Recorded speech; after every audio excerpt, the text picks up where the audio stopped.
নাজুক অর্থনীতি স্থিতিশীল করার বাজেট, মানুষের জীবনমান সহজ করার গুরুত্ব সংবাদ সম্মেলনে অর্থ উপদেষ্টা।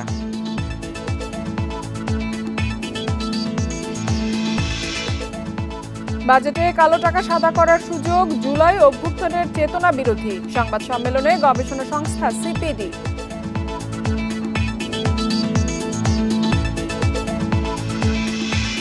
বাজেট ঘোষণার পর আবারও নেতিবাচক অবস্থায় শেয়ার বাজার। ঢাকা স্টক এক্সচেঞ্জের লেনদেন নেমেছে 230 কোটির নিচে।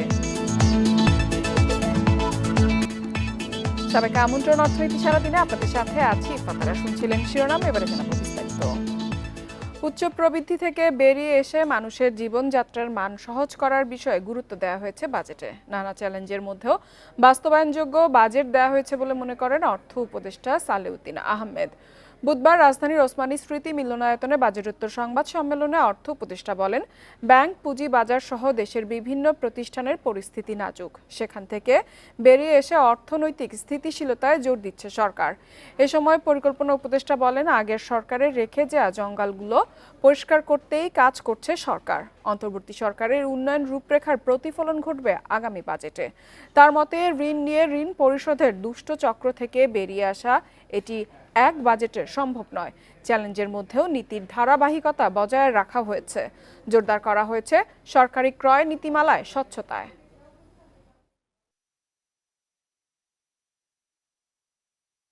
প্রতিকূল অবস্থা থেকে আমরা এই দেশটাকে একটু সামনে থেকে নিয়ে যাচ্ছি। আমরা ভালো করেছি, হিস্টোরিক্যালি ঐতিহাসিকভাবে বাংলাদেশের পারফরমেন্স ভালো, কিন্তু মাঝখানে অর্থাৎ আমরা থমকে গেছি। এটাকে সামনে দিকে এগিয়ে নিয়ে যাওয়ার জন্য আমরা চেষ্টা করছি। ঋণ নিয়ে ঋণ পরিশোধের যেই দুষ্ট চক্র, এটা থেকে বেরিয়ে আসার এক বাজেটে হবে না, অন্তত শুরুটা যেন আমরা করে যেতে পারি। বাজেট 2025-26 নিয়ে আলোচনা করতে আমাদের সঙ্গে আছেন অর্থনীতিবিদ আবু ইউসুফ। আবু ইউসুফ, আপনাকে স্বাগত জানাচ্ছি অর্থনীতি সারাদিনে। শুরুতেই আপনার কাছে জানতে চাইব, গতকাল বাজেট 2025-26 পেশ করা হয়েছে। বাজেট কেমন হয়েছে? সাধারণ জনগণ এই বাজেট থেকে কি পেয়েছে বলে আপনি মনে করেন? যেহেতু এই বাজেটটি একটি বিশেষ প্রেক্ষাপটে অন্তর্বর্তীকালীন সরকারের প্রথম বাজেট এবং একমাত্র বাজেটই আমরা এই পর্যন্ত যতটুকু যদি সবকিছু থাকে, তো সেই হিসেবে মানুষের প্রত্যাশা কিন্তু অনেক বেশি। প্রথম প্রত্যাশা সেটি হলো যে ইনফ্লেশনকে অ্যাডজাস্ট করার একটা বিষয়, বা যদিও বলা হয়েছে 6.5% ইনফ্লেশনের যে টার্গেট, আসলে এটি আসলে কিভাবে আনা হবে। আমরা যদিও দেখেছি সরকার দায়িত্ব নেওয়ার পরে মনিটারি পলিসি, ফিসক্যাল পলিসি অনেক চেষ্টা করা হয়েছে, নিম্নমুখী প্রবণতা, বাট কাঙ্ক্ষিত জায়গায় কিন্তু ইনফ্লেশনটা আসেনি, বা 6.5% কিভাবে আসবে সেটার আসলে আমরা ওরকম কিছু দেখিনি। বাট এটা যদিও একটা জটিল বিষয়, এখানে মনিটারি পলিসি, ফিসক্যাল পলিসি সবচেয়ে বেশি জোর দেওয়া দরকার। সেটা হচ্ছে সাপ্লাই চেইন যেটা আছে বাজার ম্যানেজমেন্টে। সুতরাং সেই জায়গাগুলো কাজ করার, বাট সরকার যেটি চেষ্টা করেছে অন্তত বিষয়গুলোকে স্বীকার করে নেয়া। কারণ আগে আমরা যখন দেখতাম যে এক ধরনের ডিনায়াল ফ্যাক্ট ছিল যে বর্তমান যে পরিস্থিতি, ম্যাক্রো ইকোনমিক স্টেবিলিটি যে একটা বড় চ্যালেঞ্জের জায়গা, সেই জায়গাগুলো কিন্তু অন্তত বাজেট বক্তৃতাতে আলোকপাত করা হয়েছে। শিক্ষার কথা, স্বাস্থ্যের কথা, সামাজিক সুরক্ষার কথা। বিশেষ করে আমরা যদি দেখি যে সামাজিক সুরক্ষা খাতে আমরা দেখলাম যে এই বছরের যে আমরা অনেকদিন থেকে বলে আসছি 140 ধরনের প্রোগ্রাম ছিল, সেগুলোকে কমিয়ে 95 ধরনের প্রোগ্রামে, অর্থাৎ সামাজিক সুরক্ষা খাতে পেনশনকে বাইরে রেখে আসলে কত টাকা খরচ হচ্ছে। বিশেষ করে যদিও আমাদের বেনিফিশিয়ারি সংখ্যা যেহেতু 1,20,00,000-এর মতো, তাহলে এখন 50 টাকা বাড়ালেও আমরা দেখলাম যে একটা ভালো দিক হয়েছে যে বয়স্ক ভাতা এবং বিধবা ভাতা, তার মধ্যে একটু ডিফারেন্স ছিল, বাড়িয়ে 1 করা হয়েছে, 650 টাকার মতো করা হয়েছে। বা অন্যান্য যে সমস্ত অ্যালাউন্স গুলো আছে, মাদার অ্যান্ড চাইল্ড বেনিফিট, অর্থাৎ সামাজিক সুরক্ষা খাতে যে ভাতাভোগীর সংখ্যা এবং ভাতার পরিমাণও বাড়ানো হয়েছে। কারণ এই খাতে দেখা যাচ্ছে যে যেহেতু পরিমাণ ভাতাভোগীর সংখ্যা অনেক বেশি, তো সেটি একটি ভালো উদ্যোগ। পাশাপাশি আমরা জানি যে ফুড ফ্রেন্ডলি প্রোগ্রাম যেটি আছে, সেটিও তার সংখ্যাটাও আগে 50 লাখ ছিল, সেটাকে 55 লাখ টাকা করে 5 মাসের জায়গায় সেটা 6 মাস করা হচ্ছে যে সাশ্রয়ী মূল্যে যে 5 কেজি চাল দেওয়া হয়।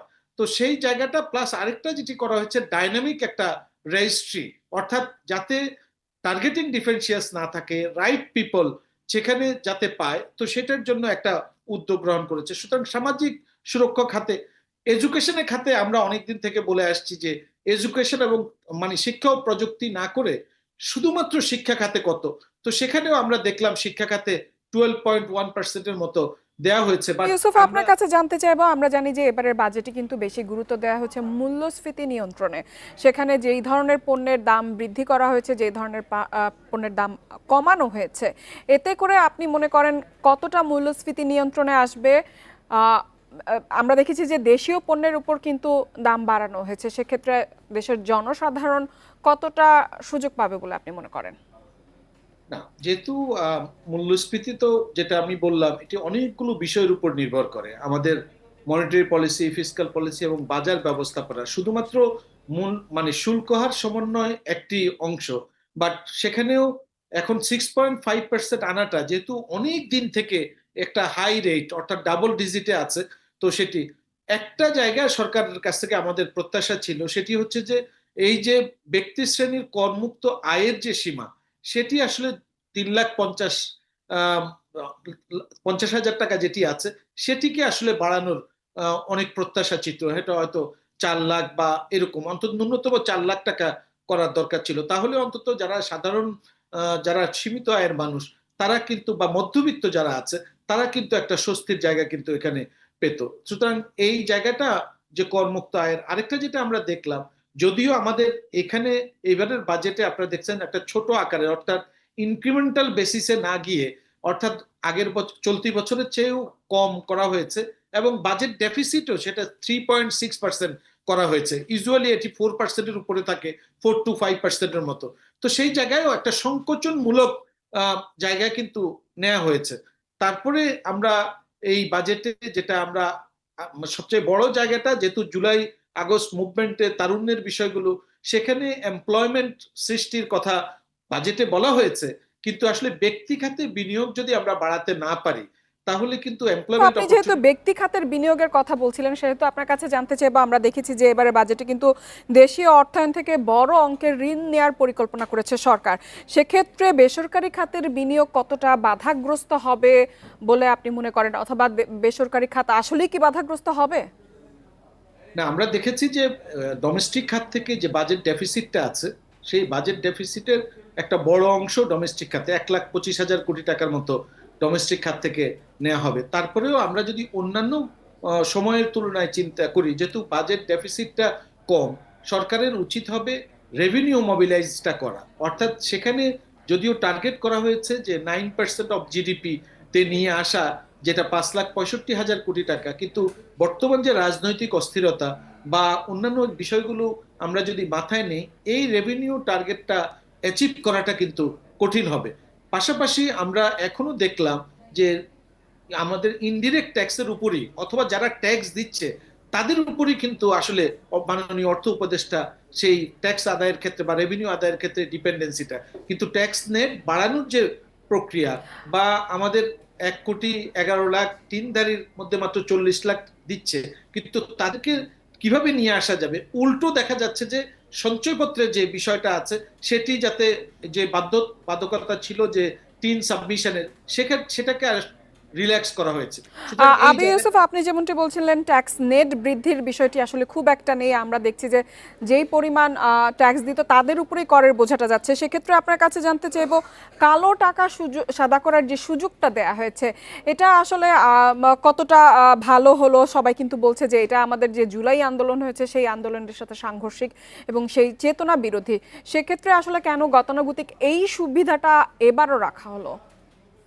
আসলে আমরা তো এটি খুবই আশ্চর্য হয়েছে, কারণ অন্তত অন্তর্বর্তীকালীন সরকার, অনেকের রাজনৈতিক আকাঙ্ক্ষা থাকে রাজনৈতিক সরকারগুলোর তাদের, কিন্তু অন্তর্বর্তীকালীন সরকারের কাছে আমরা এটা আসলে প্রত্যাশা করিনি। যেভাবে হোক করের হার বাড়িয়ে হোক আর যাই হোক, এই যে করের মানে তার যে নির্দিষ্ট তার যে আয়ের উৎস জানা, প্লাস হচ্ছে এই যে ফ্ল্যাট কেনার ক্ষেত্রে যে সুযোগটা দেওয়া হয়েছে সেটা কোনোভাবেই আসলে সাপোর্ট করার মতো না। আশা করছি যেহেতু বাজেট নিয়ে আলোচনা হচ্ছে, বিভিন্ন মহল থেকেও এই দাবিটা জানানো হচ্ছে, এই ধরনের সুযোগ দেয়া মানে হচ্ছে সৎ করদাতা যারা আছে তাদেরকে নিরুৎসাহিত করা, তাদের যে প্রতি যে ন্যায্যতার জায়গাটা, সেই ন্যায্যতার জায়গাটা মানে নিশ্চিত না করা। তো আশা করছি সরকার নিশ্চয়ই এই জুন মাসের যে আলোচনার শেষে এই জায়গা থেকে নিশ্চয়ই ফেরত আসবেন।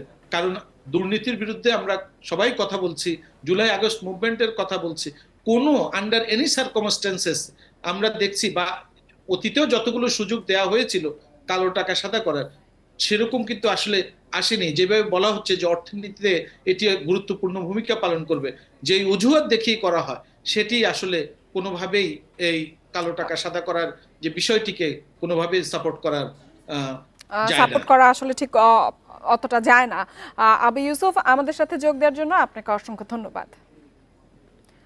চলে যাচ্ছি পরবর্তী সংবাদে। প্রস্তাবিত বাজেটে কালো টাকা সাদা করার সুযোগ বৈষম্য তৈরি করবে, যা জুলাই আন্দোলনের সঙ্গে সাংঘর্ষিক।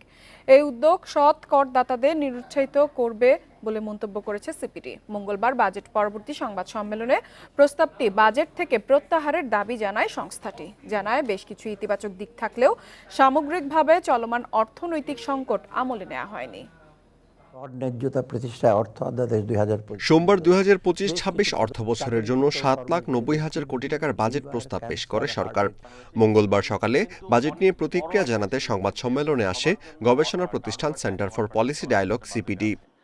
এটা নিয়ে আপনারা কেন বললেন না? এ সময় বক্তারা বলেন, বৈষম্যহীন সমাজের লক্ষ্যেই জুলাই অভ্যুত্থান, কিন্তু বাজেটে ব্যবসায়ীদের কালো টাকা সাদা করার সুযোগ রাখায় বৈষম্য তৈরি হবে। যারা সৎ করদাতা, সৎ আয় করে তাদের প্রতি একটা অনুৎসাহ হিসাবে কাজ করে। আমরা প্রস্তাব করছি যে এটা যাতে উইথড্র করা হয়। এবং আরেকটা বিষয়, এটার মাধ্যমে হচ্ছে যে বৈষম্য সৃষ্টিরও একটা হাতিয়ার। কালো টাকা সাদা করার মতো একটা সীমিত আকারে হলেও, এবং সেখানে ট্যাক্সের হার অনেক উঁচু করে সেখানে ফাইন দিতে হবে বা ট্যাক্স দিতে হবে, সেটা করেছে, কিন্তু তারপরও নৈতিকভাবে এটাকে আমরা সমর্থন করি না। সিপিডির সম্মাননীয় ফেলো মুস্তাফিজুর রহমান বলেন, বাজেটে জাতীয় রাজস্ব বোর্ড এনবিআর এর সংস্কার নিয়ে সুস্পষ্ট কোনো নির্দেশনা আসেনি। রাজস্ব আদায়ের উচ্চ লক্ষ্যমাত্রাও বড় চ্যালেঞ্জ হিসেবে দেখছেন তিনি। বাজেটটাই তো এনবিআর সংস্কার, সেখানে একটা বড়ভাবে আসার কথা ছিল, সাকসেসফুলি তারা সেটা করতে পারেন নাই। বাজেটের সামগ্রিক যদি বিবেচনা করি তাহলে অনুমানের সাথে সামঞ্জস্যপূর্ণ, কিন্তু প্রত্যাশার সাথে কিছুটা হতাশাজনকও বটে। এই সরকারের কাছে যতটা সৎ মনোভাব নিয়ে বাজেট আশা করা হয়েছিল সেটি পূরণ না হওয়ারও আক্ষেপ তার। থেকে যদি মাত্র 25,000 টাকা বিদ্যুতে কমিয়ে গ্যাস উত্তোলনে বরাদ্দ রাখাকে ভালো উদ্যোগ বলছে সিপিডি। মূল্যস্ফীতি বিবেচনায় করমুক্ত আয়সীমা বাড়ানোরও পরামর্শ তাদের। লোকেদের উপর বেশি পড়ে যারা উচ্চ। Amirul Islam, independent news, Dhaka. এবারের বাজেটেও রয়েছে কালো টাকা সাদা করার সুযোগ, তবে সে সুযোগ অতীতের মতন ঢালাও নয়। বাড়ানো হয়েছে করের হার। শুধু আবাসন খাতে কালো টাকা বিনিয়োগের সুযোগ রাখা হয়েছে, পাশাপাশি ভবন নির্মাণে এ সুযোগ দেওয়া হয়েছে। কালো টাকা সাদা করার সুযোগ দুর্নীতি সহায়ক হবে বলে মনে করছেন বিশ্লেষকরা। আগামী 2025-26 অর্থবছরের জন্য বাজেট ঘোষণা করেছেন অন্তর্বর্তী সরকারের অর্থ উপদেষ্টা ডক্টর সালেউদ্দিন আহমেদ। 2024-25 অর্থবছরের বাজেটে বিনা প্রশ্নে কালো টাকা সাদা করার সুযোগ রাখা হয়। 2025-26 অর্থবছর থেকে বিনা প্রশ্নে সেই সুযোগ রাখা হয়নি। তবে নির্ধারিত কর দিয়ে আবাসন খাতে এ সুযোগ রাখা হয়েছে। অর্থের উৎস সম্পর্কে যে কোনো সংস্থার প্রশ্ন করার সুযোগও রাখা হয়েছে। এলাকাভেদে আয়তন অনুসারে নির্দিষ্ট পরিমাণ কর দিলেই টাকার উৎস সম্পর্কে ব্যাখ্যা দেওয়া হয়েছে বলে ধরে নেবে এনবিআর। এছাড়া একই সুবিধা পেতে ভবন নির্মাণের ক্ষেত্রে এলাকাভেদে প্রতি বর্গফুটে 50 থেকে 900 টাকা কর নির্ধারণ করার প্রস্তাব রাখা হয়েছে। একই যুক্তিতে মোটামুটি একটা সুযোগটা দেওয়া হয়, সেটা মনে রাখতে হবে এটা হচ্ছে যে অসাংবিধানিক, আমাদের সংবিধানের সাথে সাংঘর্ষিক, এটা বৈষম্যমূলক এবং এটা দুর্নীতি সহায়ক। সর্বশেষ 2022-23 অর্থবছরে দেশ থেকে পাচার করা টাকা ফেরত আনার সুযোগ দেওয়া হলেও কেউ এই সুযোগ নেননি। এর 1 বছর পরেই আবারও কালো টাকা সাদা করার ঢালাও সুযোগ দেওয়া হয়েছিল। বিশ্লেষকরা বলছেন, কালো টাকা বিনিয়োগের এই সুযোগ রাখায় সৎ করদাতারা নিরুৎসাহিত হবে। আবাসন খাতে কথা বলি অথবা বিভিন্ন জায়গায় ইনভেস্ট করলে কালো টাকা সাদা হবে, সেটা কিন্তু আমরা সাফল্যের হার যা আমরা দেখেছি সেটা কিন্তু খুব উৎসাহব্যঞ্জক না। সুতরাং অথচ অন্যদিকে কালো টাকার যে প্রক্রিয়াগুলো, সেই প্রক্রিয়াগুলো বন্ধ করার জন্য কি কি উদ্যোগগুলো নেওয়া হচ্ছে, আমার কাছে মনে হয় সেটা বেশি জরুরি ছিল। অর্থ উপদেষ্টা বাজেট বক্তব্যে কোনো ঘোষণা না দিলেও অর্থ বিলে তা উল্লেখ রয়েছে। এবং সম্প্রসারিত টিকাদান কর্মসূচি। তৌহিদ রানা, ইন্ডিপেন্ডেন্ট নিউজ, ঢাকা। নতুন বাজেটে কমেছে ব্যাংকের গ্রাহকদের আবগারি শুল্ক। এতদিন ব্যাংকে 1 লাখ টাকার বেশি জমা হলেই 150 টাকা শুল্ক দিতে হয়। নতুন অর্থ বছরের ব্যাংক অ্যাকাউন্টে 3 লাখ টাকার কম থাকলে কোনো কর দিতে হবে না। এতে আবগারি শুল্ক মুক্ত সুবিধা পাবেন আরও 75 লাখ আমানতকারী। অর্থের নিরাপত্তা, সঞ্চয়, বিনিয়োগ সহ নানা প্রয়োজনে ব্যাংকে প্রতিদিনই বাড়ে লেনদেন। বাংলাদেশ ব্যাংকের তথ্য মতে 16 কোটির বেশি গ্রাহক রয়েছে ব্যাংকে। বর্তমানে 1 লাখ পর্যন্ত গ্রাহকের ব্যাংক হিসাবের স্থিতিতে কোনো আবগারি শুল্ক দিতে হয় না। আবার 1 লাখ থেকে 5 লাখ টাকা পর্যন্ত 150 টাকা এবং 5 লাখ থেকে 10 লাখ টাকা পর্যন্ত 500 টাকা আবগারি শুল্ক দিতে হয়। এবার বাজেটে আবগারি শুল্ক বসানোর সীমা বাড়ানো হয়েছে। আগামী অর্থ বছর থেকে 3 লাখ টাকা পর্যন্ত গ্রাহকের ব্যাংক হিসাব স্থিতিতে আবগারি শুল্ক দিতে হবে না। 1 লক্ষ টাকার পরিবর্তে 3 লক্ষ টাকা পর্যন্ত ব্যাংক হিস্ট্রির উপর আবগারি শুল্ক অব্যাহত প্রদান করা হয়েছে। তবে ব্যাংক খাত সংশ্লিষ্টরা বলছেন এই সীমা 5 লাখ টাকা করা হলে সুবিধা পেতেন ক্ষুদ্র আমানতকারীরা। 1 লক্ষ টাকা থেকে 3 লক্ষ টাকা হচ্ছে পজিটিভ মুভ। এটা হয়তো কিছুটা হলেও আমার মনে হয় লিকুইডিটি মার্কেটে আসবে, বাট মোর ইম্পর্টেন্টলি আমার কাছে মনে হয় যেভাবে টাকার মূল্যমান যেভাবে কমে গেছে, হয়তো অ্যাটলিস্ট 5 লক্ষ টাকা হলে ভালো হতো। এর ফলে ছোট আমানতকারীরা ব্যাংকমুখী হবেন, যা আমানতের প্রবৃদ্ধি বাড়াতে সহায়তা করবে বলে মনে করছেন বিশ্লেষকরা। Shafil Alam Sujan, independent news, Dhaka. 2025-26 অর্থ বছরের বাজেটে রিটার্ন জমার প্রমাণপত্র দাখিলের বাধ্যবাধকতায় কিছু পরিবর্তন আনা হয়েছে। ফলে 10 লাখ টাকা পর্যন্ত সঞ্চয়পত্র কেনায় আয়কর রিটার্ন জমার প্রমাণপত্র দেখাতে হবে না। এছাড়া ক্রেডিট কার্ড নেওয়ার সময় ও ট্রেড লাইসেন্স নিতে রিটার্ন জমার প্রমাণপত্র লাগবে না। এতদিন 46টি সেবায় রিটার্ন জমার প্রমাণপত্র দেখানোর বাধ্যবাধকতা ছিল। এই 46 সেবার মধ্যে এখন সিটি কর্পোরেশন বা পৌরসভা এলাকায় নতুন ট্রেড লাইসেন্স নেওয়া, ক্রেডিট কার্ড নেওয়া ও নবায়ন, 5 লাখ টাকার বেশি পোস্ট অফিস হিসাব খোলা এবং মালিকানা পরিবর্তন বা ফিটনেস নবায়ন সহ 11 ধরনের সেবা নিতে রিটার্ন দাখিলের প্রমাণপত্র দেখাতে হবে না। শুধু টিআইএন সিস্টেম জেনারেটেড প্রত্যয়নপত্র দাখিল করলেই চলবে।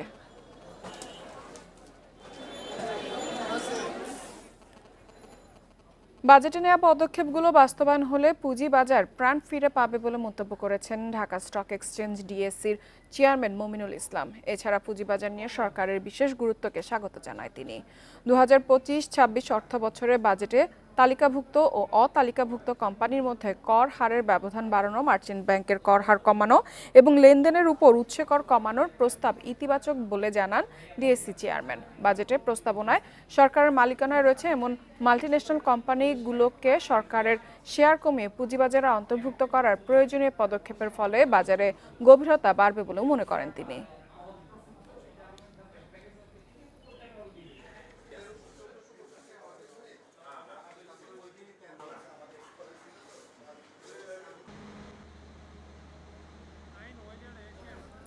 এদিকে টানা 6 কার্য দিবসে 186 পয়েন্ট পতনের পর শেয়ার বাজার বাজেট কেন্দ্রিক প্রণোদনার কিছুটা উত্থানে ফেরে। তবে 2 জুন বাজেট ঘোষণার পর আবারও নেতিবাচক অবস্থায় বাজার। মঙ্গলবার লেনদেন শেষে ঢাকা স্টক এক্সচেঞ্জের প্রধান সূচক প্রায় 25 পয়েন্ট হারিয়েছে। এ সময় লেনদেন নেমেছে 230 কোটির নিচে, যা নতুন করে উদ্বেগ তৈরি করেছে। মঙ্গলবার দিনের শুরুতে কিছুটা ইতিবাচক ছিল ঢাকার শেয়ার বাজার। প্রথম 10 মিনিটে ডিএসইএক্স বাড়ে 15 পয়েন্ট। তবে বেলা বাড়ার সঙ্গে সঙ্গে আবারও পতনের ধারায় নেমে আসে, যা পরে আরও তীব্র হয়। দিন শেষে ডিএসই এর সব সূচকেই পতন হয়েছে। প্রধান সূচক ডিএসইএক্স 24.72 পয়েন্ট কমে অবস্থান করছে 4664 পয়েন্টে।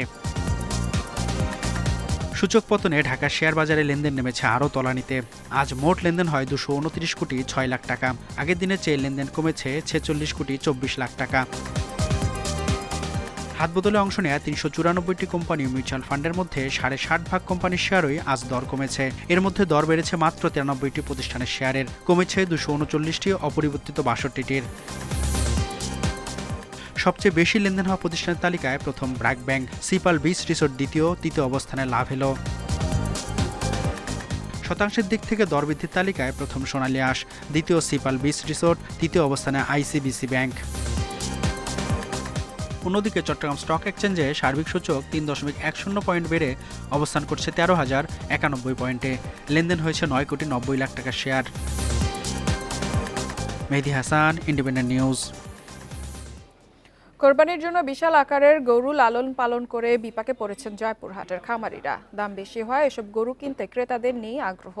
কোনো কোনো খামারে 2 বছর ধরে পড়ে আছে বিশাল আকৃতির গরু। ছোট ও মাঝারি আকৃতির গরুর চাহিদা বেশি হয় বড় গরু উৎপাদনে নিরুৎসাহিত করছে প্রাণী সম্পদ অধিদপ্তর। জয়পুরহাট জেলা সদরের বনখুর ওয়াবদা এলাকার অরণ্য ক্যাটল ফার্মের বিশাল আকৃতির ষাঁড় লাল পাহাড় গত 2 কোরবানিতে হাটে তোলা হলেও বিক্রি হয়নি। এবারও ক্রেতাদের আগ্রহ না থাকায় বিপাকে খামারের মালিক।